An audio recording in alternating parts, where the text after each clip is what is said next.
آپ سن رہے ہیں کتاب کہانی۔ آج پھر ہم آپ کے لیے ایک دلچسپ سفر کا آغاز کر رہے ہیں۔ ہماری یہ ویڈیو آپ کو ایسی جگہ کی معلومات فراہم کرے گی جو بہت حیرت انگیز اور انوکھی ہے۔ بحرین خلیج کا ایک چھوٹا سا موتی، لیکن اس کی کہانی بہت بڑی ہے۔ یہ ایک ایسی جگہ ہے جہاں 5000 سال پرانی تہذیبیں دنیا کی بلند ترین فلک بوس عمارتوں سے ملتی ہیں، اور جہاں سمندر کے نمکین پانی کے نیچے سے میٹھے پانی کے چشمے ابلتے ہیں۔ تو آئیے اس چھوٹے سے جزیرے کی بڑی کہانی میں اترتے ہیں۔ سب سے پہلے تو اس کا نام ہی دیکھیں، بحرین یعنی البحرین۔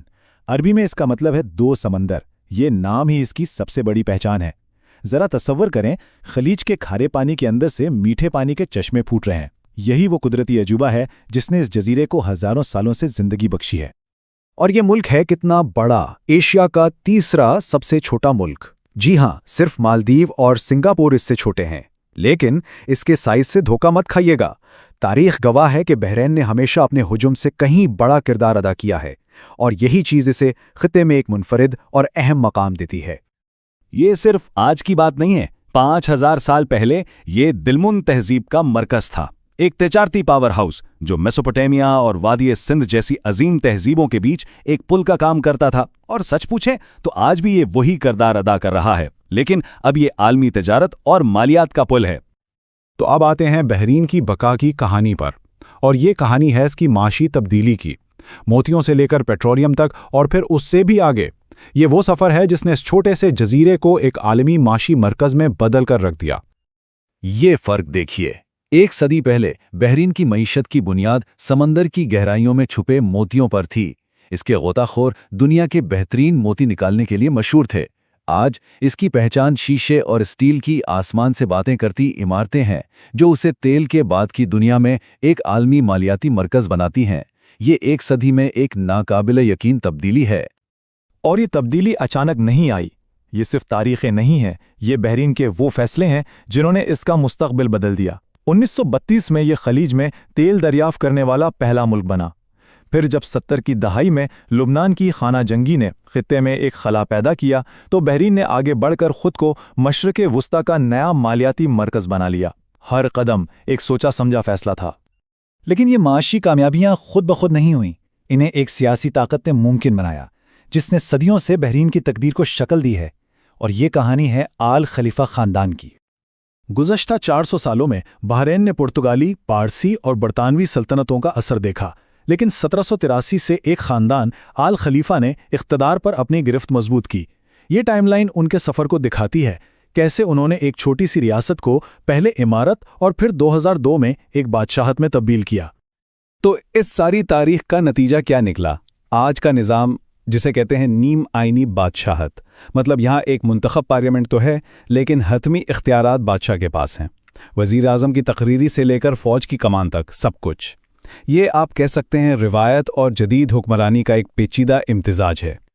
اچھا، معیشت اور سیاست تو ٹھیک ہے، لیکن کسی بھی ملک کی اصل روح تو اس کے لوگ ہوتے ہیں۔ دو سمندروں کی یہ سرزمین ہمیشہ سے مختلف ثقافتوں کا سنگم رہی ہے، اور آج کی آبادی اس کی سب سے بڑی گواہی دیتی ہے۔ یہ اعداد و شمار شاید آپ کو حیران کر دیں۔ بحرین میں رہنے والے غیر ملکیوں کی تعداد بحرینی شہریوں سے زیادہ ہے۔ جی ہاں، 53% سے زیادہ آبادی غیر ملکی ہے۔ یہ معاشی ترقی کی قیمت بھی ہے اور اس کی وجہ بھی۔ بحرین آج ایک حقیقی عالمی گاؤں بن چکا ہے، جسے دنیا بھر سے آئے ہوئے لوگوں نے مل کر بنایا ہے۔ اور خود بحرینی شہریوں میں بھی کمال کا تنوع ہے۔ یہاں مقامی بحرینہ عرب ہیں، فارسی نژاد عجم ہیں، اور حکمران سنی عرب خاندان بھی۔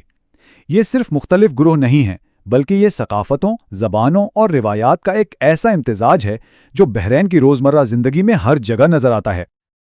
اور پھر آتی ہے وہ تقسیم جو بحرین کی سماجی اور سیاسی زندگی کی بنیاد ہے۔ بحرینی شہریوں کے اندر سنی اور شیعہ آبادی تقریباً برابر ہے۔ یہ مذہبی تقسیم صرف ایک اعداد و شمار نہیں، بلکہ یہ بحرین کا سب سے اہم اور حساس پہلو ہے، جو اس کی تاریخ اور مستقبل دونوں پر گہرا اثر ڈالتا ہے۔ تو اب تک ہم نے ترقی اور کامیابی کی کہانی سنی، لیکن تصویر کا دوسرا رخ بھی ہے۔ بحرین کی کہانی چیلنجز سے خالی نہیں۔ مستقبل کی طرف دیکھتے ہوئے ملک کو اپنی تاریخ کے کچھ مشکل ترین سوالات کا سامنا ہے، جبکہ اس نے اپنے لیے ایک انتہائی پرعزم ویژن بھی ترتیب دیا ہے۔ 2011 میں جب پورے عرب دنیا میں تبدیلی کی لہر اٹھی، تو اس کی آنچ بحرین تک بھی پہنچی۔ ملک نے اپنی تاریخ کے سب سے بڑے مظاہرے دیکھے جہاں شیعہ اکثریتی آبادی نے سنی حکمرانوں کے خلاف سیاسی اصلاحات کا مطالبہ کیا۔ یہ وہ لمحہ تھا جب ملک کی اندرونی تقسیم کھل کر سڑکوں پر آ گئی۔ ان واقعات کے بعد جو کچھ ہوا، اس پر عالمی سطح پر گہری تشویش کا اظہار کیا گیا۔ ایمنسٹی انٹرنیشنل جیسی تنظیموں کا کہنا ہے کہ ایک دہائی گزرنے کے بعد بھی منظم ناانصافی میں شدت آئی ہے اور سیاسی جبر نے آزادی اظہار کو مؤثر طریقے سے بند کر دیا ہے۔ انہی سیاسی چیلنجز اور تیل پر انحصار کم کرنے کی معاشی ضرورت کے جواب میں بحرین کی حکومت نے ایک بہت بڑا منصوبہ پیش کیا ہے، ویژن 2030۔ یہ صرف ایک معاشی منصوبہ نہیں بلکہ ایک وعدہ ہے، ایک ایسی معیشت کا جو عالمی سطح پر مقابلہ کر سکے، اور ایک ایسے معاشرے کا جہاں تمام شہریوں کا معیار زندگی بلند ہو۔ اور یہی وہ سوال ہے جو بحرین کے مستقبل کی سمت طے کرے گا۔ کیا تیل کے بعد کی معیشت کا علم بردار بننے کا یہ ویژن اس کے متنوع معاشرے کو بھی متحد کر پائے گا؟